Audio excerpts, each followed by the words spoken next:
Night, Sleep, Death, The Stars, a novel by Joyce Carol Oates. Performed by Cheryl Smith.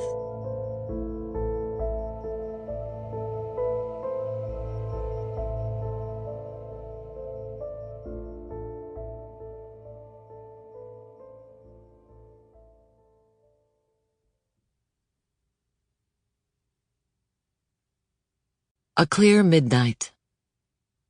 This is thy hour, O soul, thy free flight into the wordless, away from books, away from art, the day erased, the lesson done.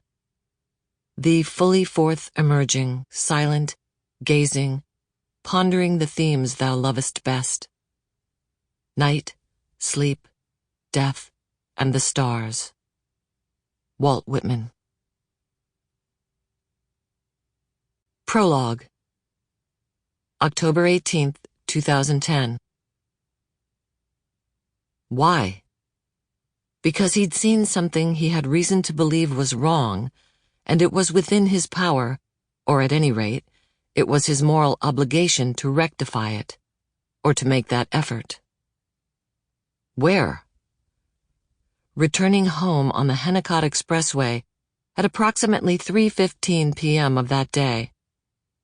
Just beyond the grimy and graffiti-defaced overpass at Pitcairn Boulevard, where in the early 1970s, a 10-foot chain-link fence had been erected, when high school-aged youths rolled heavy rocks down upon motorists bound for the northern suburbs, causing the death of one motorist and the injuries of others and considerable damage to their vehicles.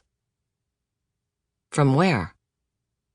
A luncheon meeting of the trustees of the Hammond Township Public Library at the downtown Central Library, which John Earl McLaren, at that time mayor of Hammond, New York, had helped to rebuild in the mid-1990s with a capital campaign of several $1 million. Since then, John Earl, Whitey, had not missed a meeting of the trustees in 15 years. Driving his vehicle, a new model Toyota Highlander, in the right lane of the 3-lane highway, at a speed neither above nor below the 55 miles per hour limit. This caution in the light of his having consumed a single glass of white wine at the luncheon, though John Earl did not seriously believe that he was driving under the influence of alcohol, or that his driving, perceived by any neutral observer, might be so interpreted. Seeing then, just before the exit at Meridian Parkway, which would have had him safely home in the house on Old Farm Road, in which he'd lived so happily with his dear wife for most of his adult life, within 20 minutes, a Hammond police cruiser parked at the side of the road, with its red light flashing, and another vehicle parked close by.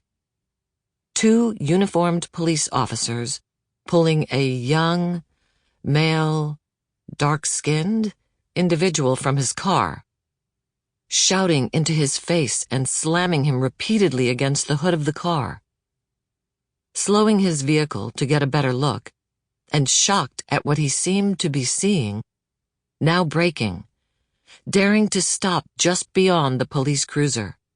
John Earl climbed out of his vehicle to approach the officers who were continuing their manhandling of the dark-skinned young man, though it was clear to John Earl that the young man was not resisting them, unless you called trying to shield his face and head from their blows resisting. Boldly calling out, "Stop! Officers! What are you doing?" Brazen seeming, fearless, summoning something of his old mayoral authority in this new century, in this uncharted place. Scrubby inner-city Hammond, in which a stricter and harsher police presence prevailed.